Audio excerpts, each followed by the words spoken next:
오늘의 첫 번째 이슈 인물은 국회 대정부 질문에 출석한 황교안 대통령 권한대행 총리입니다. 오늘 국회는 본회의를 열어 박근혜 대통령 탄핵안 가결 이후 첫 대정부 질문을 벌이고 있습니다. 황교안 대통령 권한대행이 출석한 가운데 경제 분야 대정부 질문이 진행 중인데요. 국회 취재기자 연결해 자세한 소식 알아보겠습니다. 네, 이승국 기자. 네, 국회는 본회의를 열어 경제 분야에 대한 대정부 질문을 벌이고 있습니다. 오늘 대정부 질문에는 황교안 대통령 권한대행과 유일호 경제부총리 등이 참석했는데요. 황 권한대행은 선출되지 않은 권력이 필요하지도 급하지도 않은 인사권 행사를 강행하는 등 대통령 코스프레를 하고 있다는 야당 의원의 지적에 부득이한 인사를 단행해 공백들을 메워가는 것이라고 답했습니다. 이어 권한대행이 큰 틀의 인사를 할 수 있는지에 대해선 많은 논의가 있기 때문에 유념하고 있다고도 덧붙였습니다. 황 권한대행은 또 대선 출마 뜻이 있느냐는 질문에는 전혀 없다고 말했습니다. 유일호 경제부총리는 추가 경정 예산 편성과 관련해 아직 국내 총생산 대비 국가부채 비율이 40% 수준이기 때문에 확대 재정을 펼 여력이 있다며 내년 1분기 경제 실적을 보고 편성 여부를 결정하겠다고 밝혔습니다.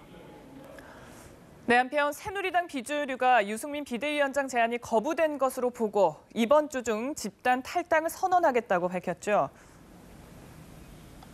네, 새누리당 비주류가 이번 주 안에 집단 탈당 여부를 확정해 발표하겠다고 밝혔습니다. 김무성 전 대표 등 비박계 의원 14명은 오늘 오찬 회동을 갖고 이같이 결정한 것으로 전해졌는데요. 비주류 측 황영철 의원은 마지막 요구였던 유승민 비대위원장 제안이 거부된 것으로 판단한다며 탈당을 구체화하기 위한 실행에 적극적으로 돌입하자고 의견을 모았다고 말했습니다.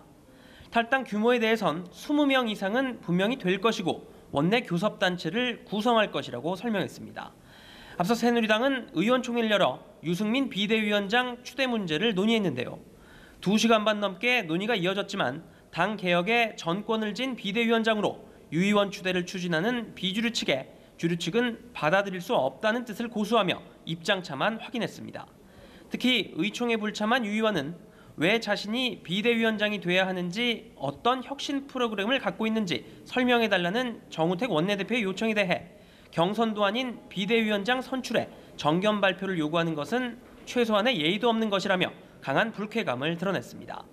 비주류 측은 유승민 의원이 참석한 가운데 내일 오전 모임을 갖고 탈당의 구체적인 절차 등에 대해 논의하기로 했습니다. 지금까지 국회에서 전해드렸습니다.